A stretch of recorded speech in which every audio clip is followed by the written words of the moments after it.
Has anybody seen the price of brake pads and rotors lately? They are ridiculously expensive if you go to your local parts stores, O'Reilly's, AutoZone, Advance. Upwards of $200, even more, just depending on your vehicle. And that hurts the wallet. Now, typically to save money and get better quality than what they sell, just in my opinion on that, I'll get on Rock Auto and even eBay, and I have found that you can get OEM equivalent, if not the OEM, especially from eBay, for like nearly half the price sometimes. And that's typically the way I go. But maybe there's another way to save money, and that's what I figured out. So we're gonna be doing the rear brakes on this 2009 Toyota Camry. And I went to the junkyard recently just to get a whole bunch of other parts, and I found these.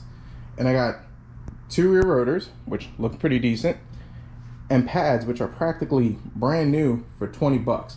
So let's give you a couple of tips that if you're gonna go down this route, how to make sure that you're getting something that's worth the money and not get junk. Now, of course, the savings on this depends on your junkyard. Some junkyards charge $10 a rotors, they'll throw in the pads, they'll charge $2 a pad. This junkyard I went to was a local one, brought it up. Well, I asked the guy ahead of time, hey, how much for some rotors and pads? He says, hey, you take it out yourself, $20. I was like, absolutely. So I looked around, and the first thing I started looking for is whether it had a lip or not. And these have no lip, which was a good thing. Now, if you look at them, they look a little rough because, I mean, they've sat outside, they have been used, but everything that you see on it, it is smooth. It has no lip. Even these that kind of have like a little mark on it, it is smooth. And it's just probably just sitting in there. And another option that you can do is if you get these, you could take them and get them turned. Some places charge $10 a rotor. That kind of raises your cost a little bit, but in these cases, they look really good and they should be fine. So now something that you're gonna need, in my opinion, if you go into a junkyard to get brake pads and rotors, get one of these. These are a micrometer, I forget what it's called. Yeah, I believe it's a micrometer. You can get them on Amazon for like 10 bucks. I keep one around all the time, primarily for brakes. If I'm doing brake pads, because the pads are rotor out, I'll mic the rotors and see if it's worth turning. Sometimes you could get 1 turn, maybe 2, but you want to make sure that they're mic'd before you get them turned, or even before you buy them from a junkyard. Now you can look up the specs online, but typically they have them on the rotors. Now, cheap, crappy rotors, they don't have them, so you'll have to go with the information that you have online. But these, they tell you minimum thickness 8.5 millimeters. And this is something that you should do at the junkyard before you spend the money. And we're just gonna do the ballpark figure. And we're looking about, try to keep it steady, 10 millimeters. So we still got about, what, 2 millimeters left. I'll probably do a quick turn just to kind of clean them up a little bit, but they're fine. I've went ahead, I've scuffed them with a Scotch pad, cleaned up with just whatever little rust and stuff that it has on it. They look good, and that's what we're gonna go with. Now the pads, from the same vehicle, which looked like it was well maintained, I mean, look at all that meat.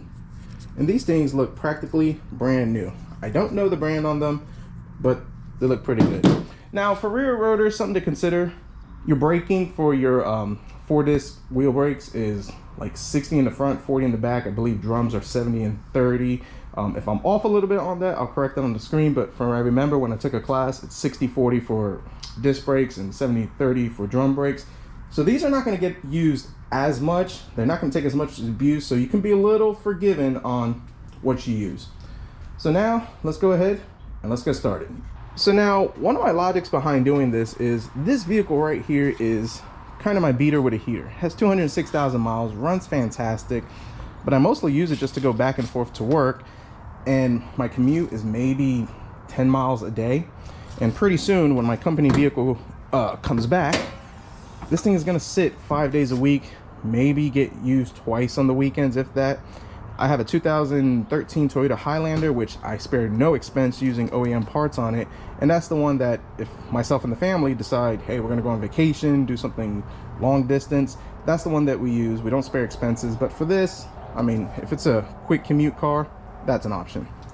So I got this thing open, and if you look, my brake fluid looks disgusting. More than likely, it's never been changed. So what I'm gonna go ahead and do is suck that out and put in fresh brake fluid. I'm gonna be bleeding the systems, and if you have that old dirty fluid, it's counterproductive because you're just going to be pumping it through, and if you just keep topping it off, you'll really never get rid of it. But if you start with fresh fluid in the reservoir, it's going to make it a lot quicker and easier. Toyota does have this little screen filter. Oh, it comes off easy. Okay, that's good. And we're just going to pop this over here. Careful with your brake fluid. Paint and brake fluid don't get along too well. So, and as you can see better inside, got an extractor. Paid like what, $15-20 for this on Amazon, and we're just gonna scoop all this stuff out, try to get it to the bottom.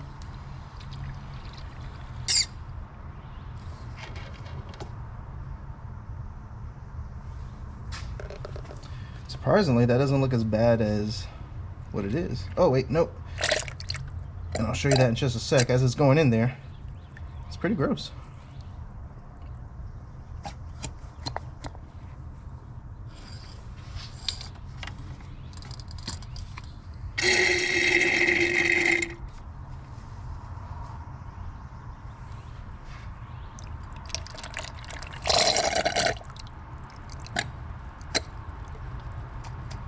Now, if you look in there, it's pretty nasty, and this is why you want to try to get as much as you can. That last bit that I took out, if you notice, it's a little cloudy, not looking too good. So you're not going to be able to get everything out, but get as much as you can, because it makes it a lot easier when you start bleeding these things.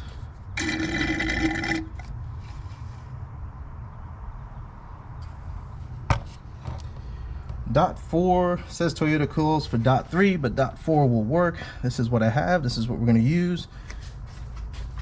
I've used this in a bunch of my vehicles, Toyotas, and I've never had an issue. So let's just go ahead and top this off.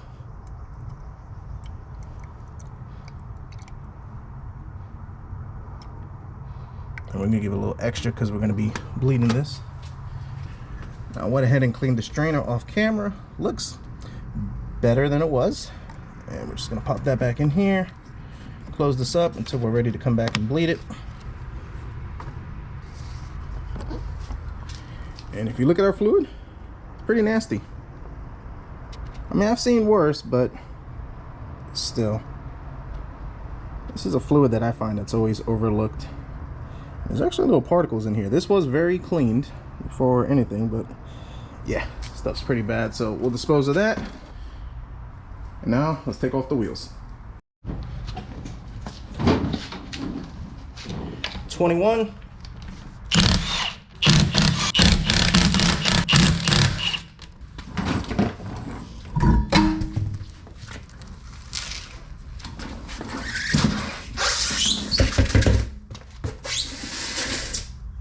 Let's go ahead and wash this down.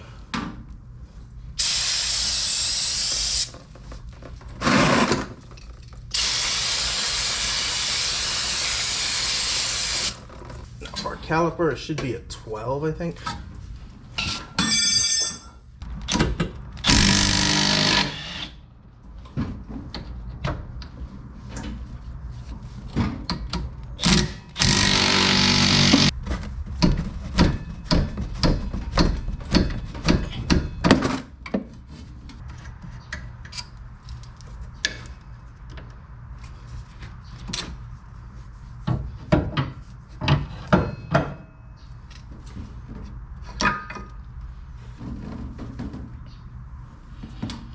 Pads are not terrible, but you know, we got better ones.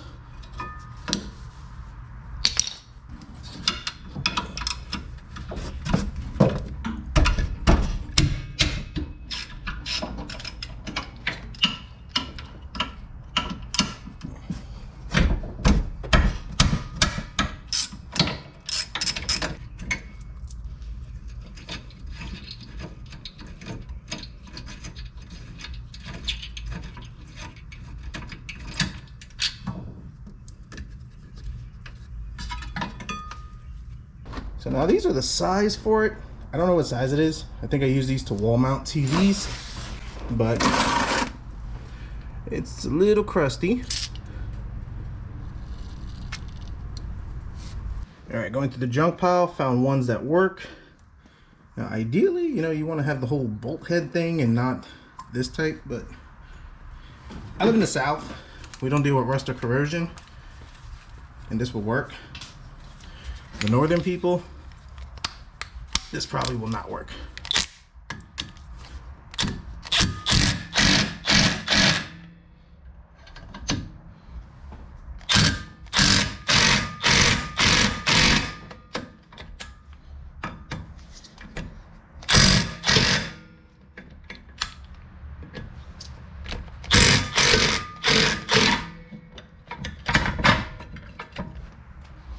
Perfect. Let's give this a good cleaning.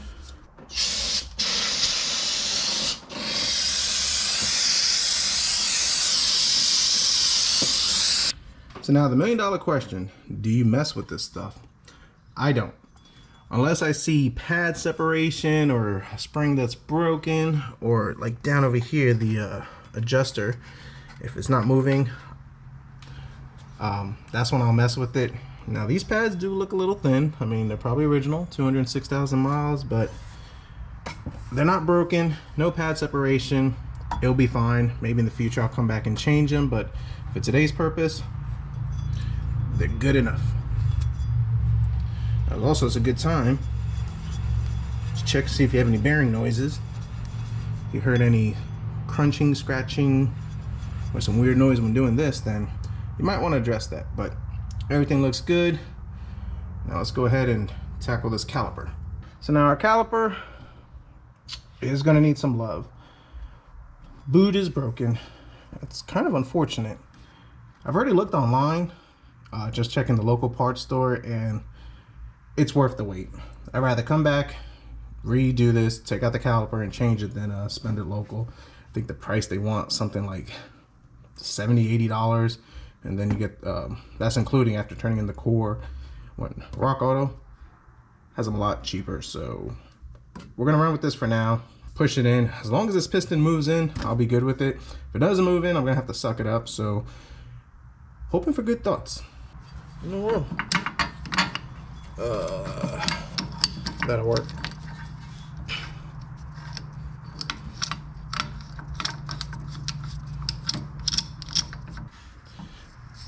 It's moving in nice and smooth, so that is a good thing. Man, it looks brand new, fixed. But yeah, we'll change that later. Our old brake rotor, we're not gonna be able to get an accurate measurement, and here's why. Got a nice, good lip over here.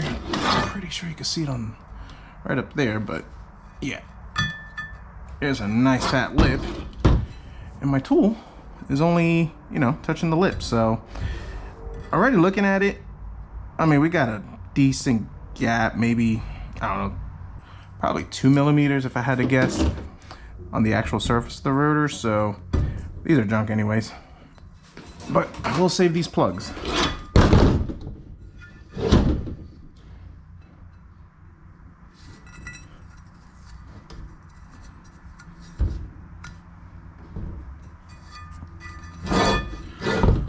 But if you look at the rotor, you can see right over here, I mean, there's so much waves on it. I mean, everything's catching with my finger. It's pretty bad up here. And that lip. Yeah, definitely no bueno, so junk. But now we need to clean this off. And let's take off this hardware nice and easy. And pray it doesn't break. Because I forgot to grab these when I was at the junkyard. Think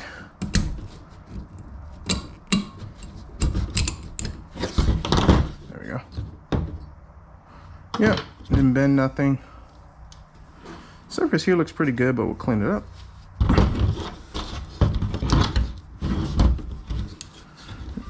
And right over here, same thing. Just push it up. Yeah, it's got a lot of crud on it. Gosh. My quick and dirty method of cleaning it is this. It works.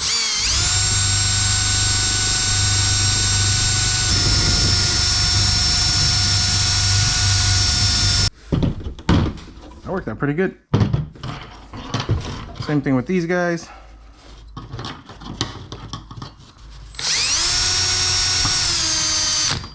And these don't require as much because it's just caked.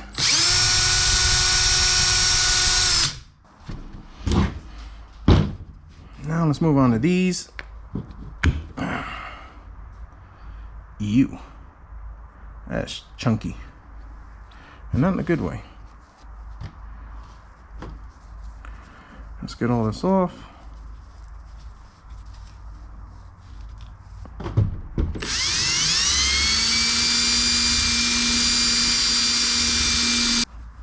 Now this is the one you want to be careful with because it has that little rubber piece. And if you get brake part cleaner or something that's going to make it swell or even break it, it's not going to move freely. So we'll be a little more careful with this and probably not use the drill. Just to clean this part off. Don't want to get it on that piece. Now let's take these out.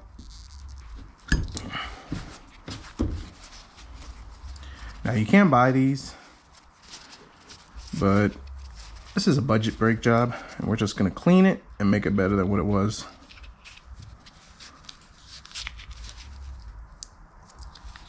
You can see we get all that grease out. This grease is old, doesn't look like it's ever been messed with. I mean, the pins move pretty good, but I mean, at this point, so we don't have to go back in. Well, then again, I will have to go back in because I'm going to have to change the caliper, and they give you this. But for now, why not? Spray a little in here. Same here.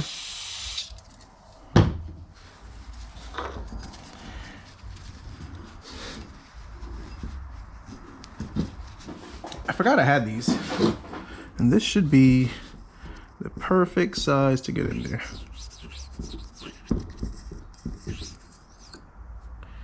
Yep, that works really good.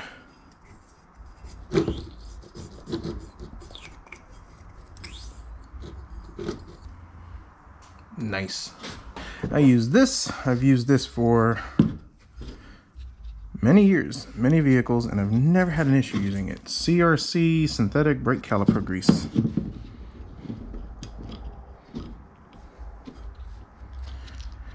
I'm actually thinking probably later on when I have some time, I'll probably just go to the junkyard and just grab a caliper. I live in the South and typically we don't have calipers go bad. We don't have corrosion or anything like that. And I'm sure I could find one without a broken boot. I think the guy at my junkyard only charges like $10 or $15 for them.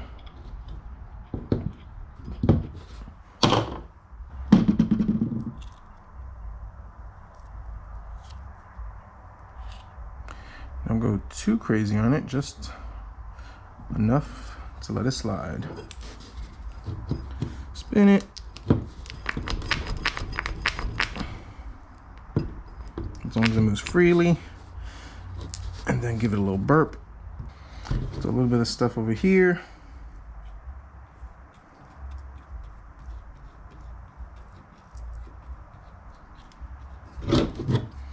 Same thing on this spot because that's where it rests.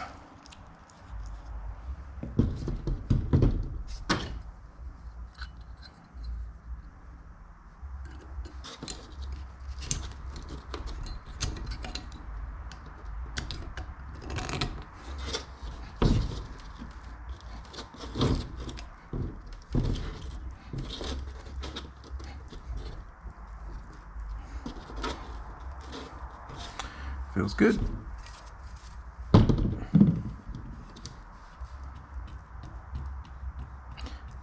Now, if you're gonna do a brake job, folks, you gotta do this. Just don't slap pads. I mean,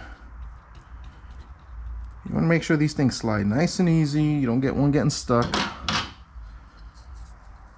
Yes, it takes more time, but makes your pads last longer and your brakes feel better.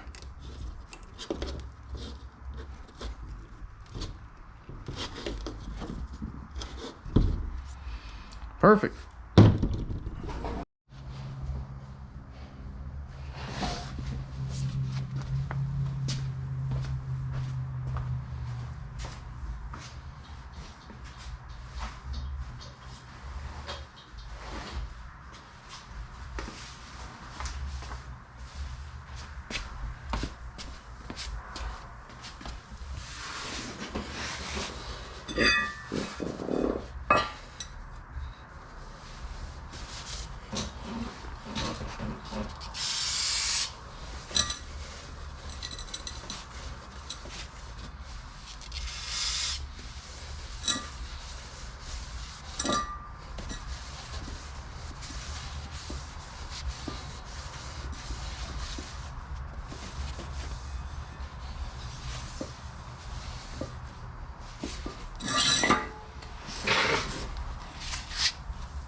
All right, so let's get this thing back in. I'm gonna clean up this hub.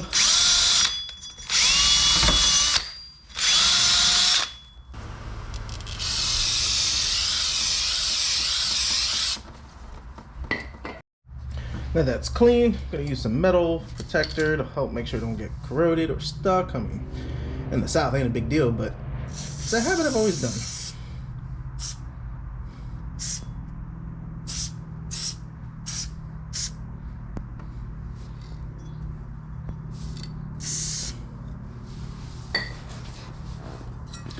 Now I went ahead and cleaned the back of the rotor, so now I'm gonna pop it in just like so.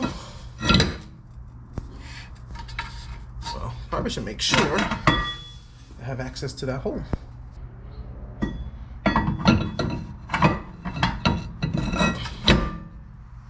There you go. Let's take it off and see where it's at.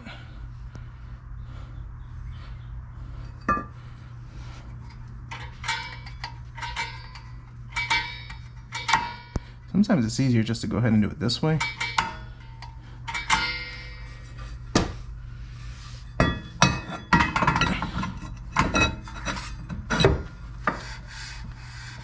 Yeah, slight drag. That worked out good. Yeah, I'm good with that. That was a lot easier. I mean, of course you could do it this way, but that's gonna be better or easier. Let's go ahead and clean this off.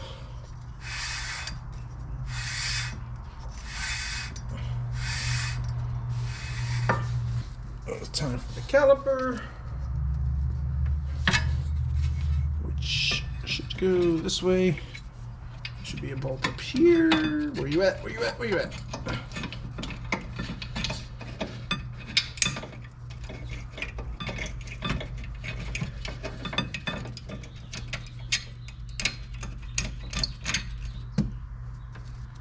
And the one on the bottom.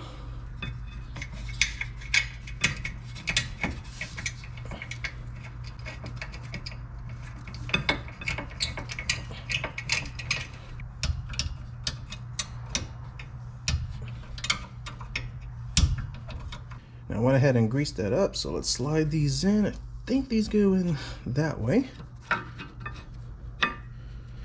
Very nice.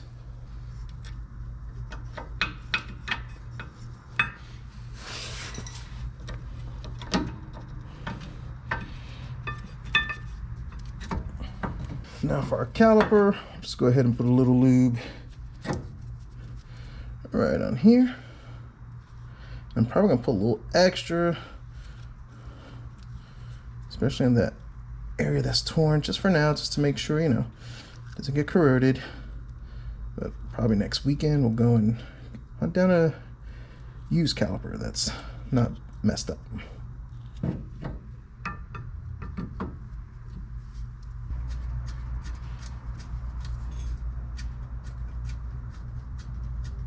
Give it a nice good snug.